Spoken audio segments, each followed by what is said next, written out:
It was supposed to be a break, a digital detox, a chance to escape the relentless hum of the city. I found this cabin listing on Airbnb, Whispering Pines Cabin. Secluded, rustic, a 5-star rating from 12 guests. It looked perfect. The drive up was longer than expected. The GPS cut out about 20 miles from the cabin, leaving me to rely on faded hand-painted signs. The air grew heavy with the scent of pine and damp earth. The deeper I drove, the more the sunlight seemed to fade. It felt like entering a different world. The cabin itself was older than the picture suggested. The wood was dark and weathered. The porch sagged slightly to one side. A musty smell hit me as I unlocked the door. A mix of old wood, dust, and something else I couldn't quite place. Something metallic. Inside, it was dimly lit, even with the afternoon sun filtering through the grimy windows. Strange portraits hung on the walls. Stern-faced men and women with unsettling eyes. I noticed post-it notes stuck everywhere. On the mirror, on the fridge, even on the lampshades. Just one word on each. Listen. I shrugged it off. Previous guest probably playing a prank. Still, a shiver ran down my spine. I decided to make some tea. But as I turned toward the kitchen, I heard it. A faint whisper, seemingly coming from inside the walls. It stopped as soon as it started. I dismissed it as the wind. This cabin was old, probably full of drafts and creaks. Still, I double-checked all the windows and doors. All locked. Night fell quickly. The forest grew even darker, the shadows deeper. The only sound was the incessant chirping of crickets and the distant hooting of an owl. I made myself a simple dinner, pasta with pesto. As I ate, I couldn't shake the feeling of being watched. The portraits seemed to follow me with their eyes. The shadows danced in the corners of the room, playing tricks on my vision. Around 11 p.m., I decided to turn in. The bedroom was small, with a creaky bed and a single window overlooking the woods.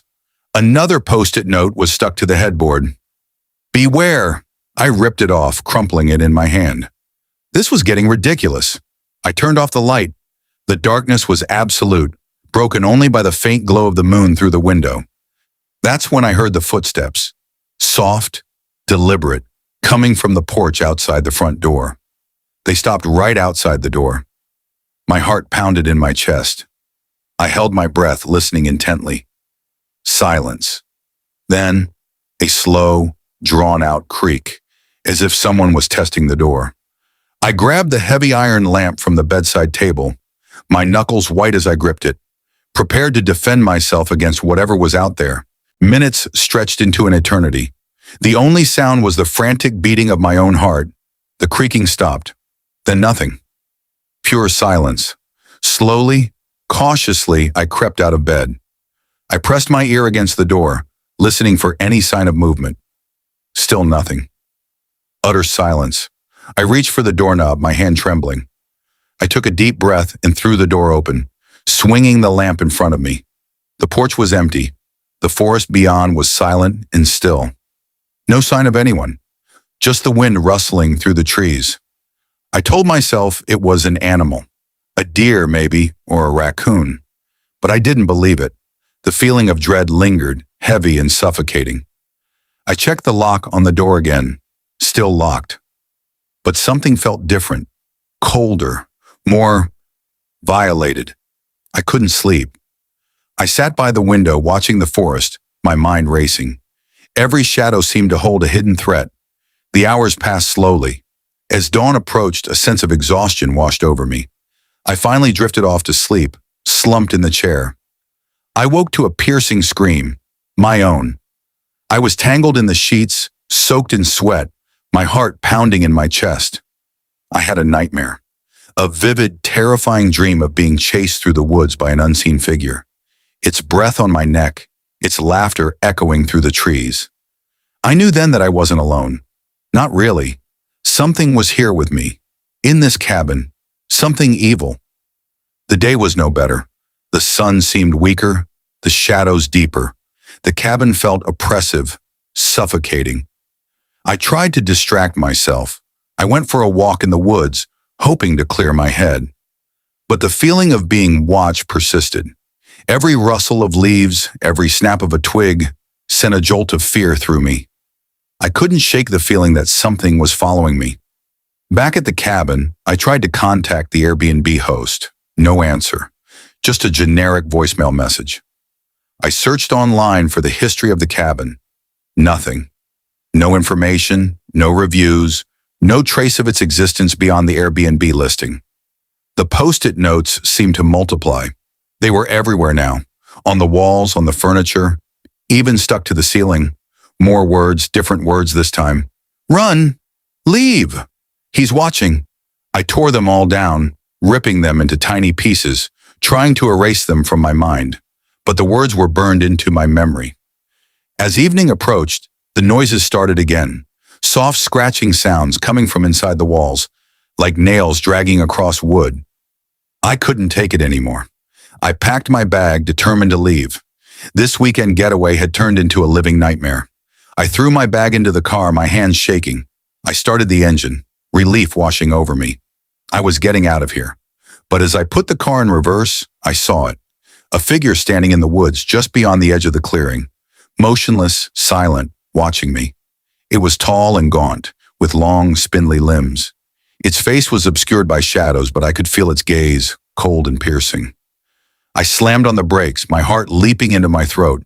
The figure didn't move. It just stood there, watching. I hesitated for a moment, my mind racing. Should I stay? Should I confront it? No, I had to get out of here. I put the car in drive and sped away, gravel spraying behind me. I glanced in the rearview mirror. The figure was gone, but I knew it was still there, somewhere in the woods watching me, waiting. The drive back was a blur. I drove as fast as I could, never stopping, never looking back. I didn't feel safe until I reached the highway. I arrived home exhausted, traumatized. I couldn't sleep, couldn't eat, couldn't shake the feeling that I was still being watched. I tried to forget about the Whispering Pines cabin, to erase it from my memory. But it was no use. The image of that figure in the woods was burned into my mind. Weeks passed. I tried to return to my normal life, to forget about the cabin, but I couldn't. The fear was always there, lurking beneath the surface. I started having nightmares again. The same dream, over and over, being chased through the woods by the unseen figure. I researched local folklore trying to find some explanation for what I had experienced, but I found nothing. Then one night I received a message, an anonymous message, sent through an encrypted app. It contained a single image, a photograph of the Whispering Pines cabin. But something was different. In one of the windows I could see a figure, the same figure I had seen in the woods, tall, gaunt, watching me. The message contained no text, just the image. But the message was clear. I wasn't safe. It knew where I lived. I changed my locks, installed security cameras, and armed myself with a baseball bat. But I knew it wouldn't be enough. It was always watching, always waiting. And one day it would come for me. I started seeing things. Shadows in the corner of my eye, fleeting glimpses of movement in the periphery. I would hear whispers when I was alone, faint, unintelligible voices that seemed to come from nowhere. Objects would move on their own. A book falling from a shelf, a door creaking open in the middle of the night. I felt like I was losing my mind. Was I hallucinating? Was I being gaslit? Or was something truly sinister happening? I decided to seek help.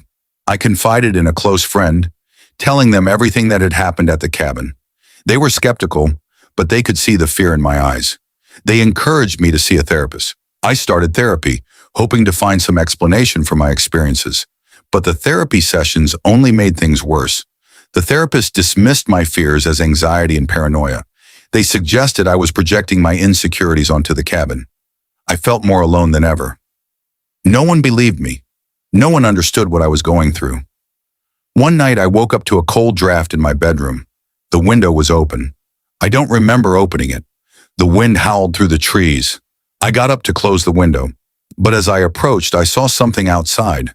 A figure standing in my backyard.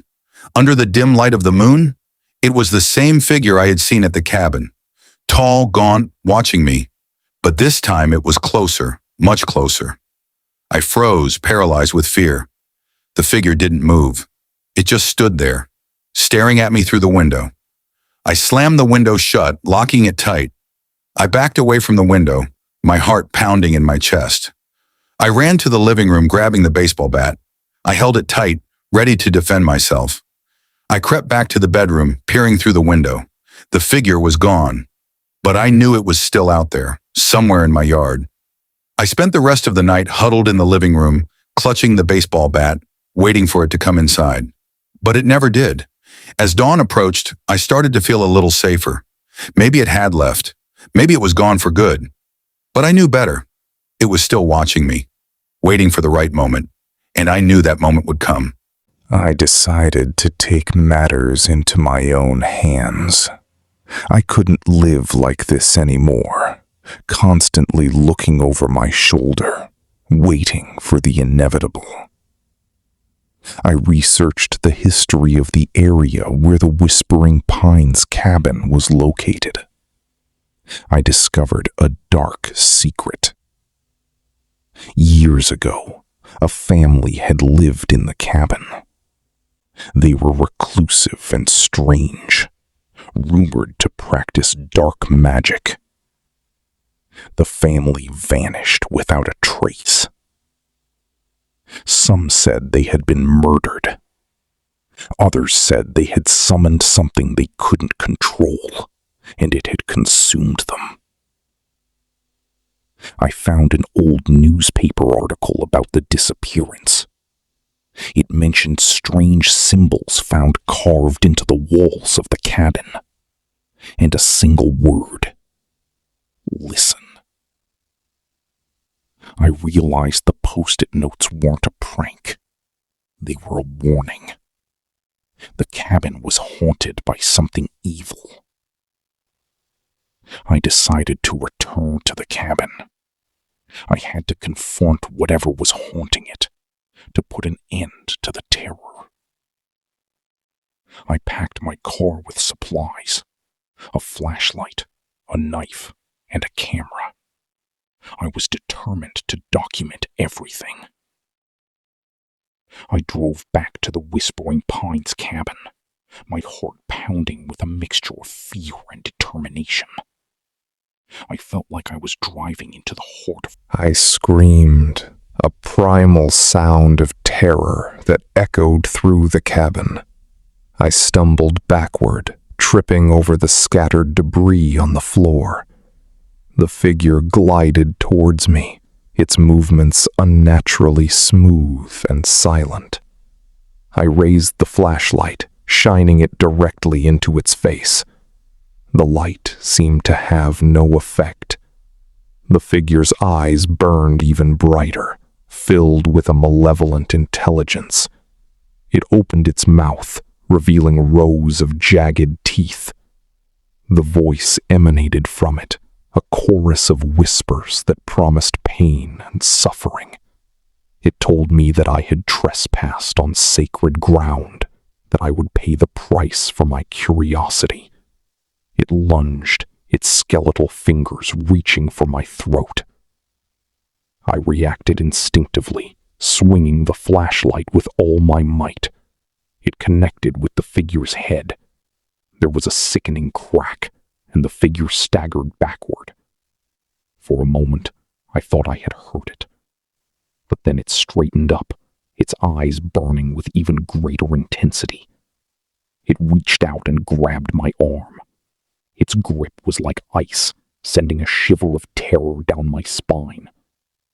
I tried to pull away, but it was too strong. It dragged me closer, its face inching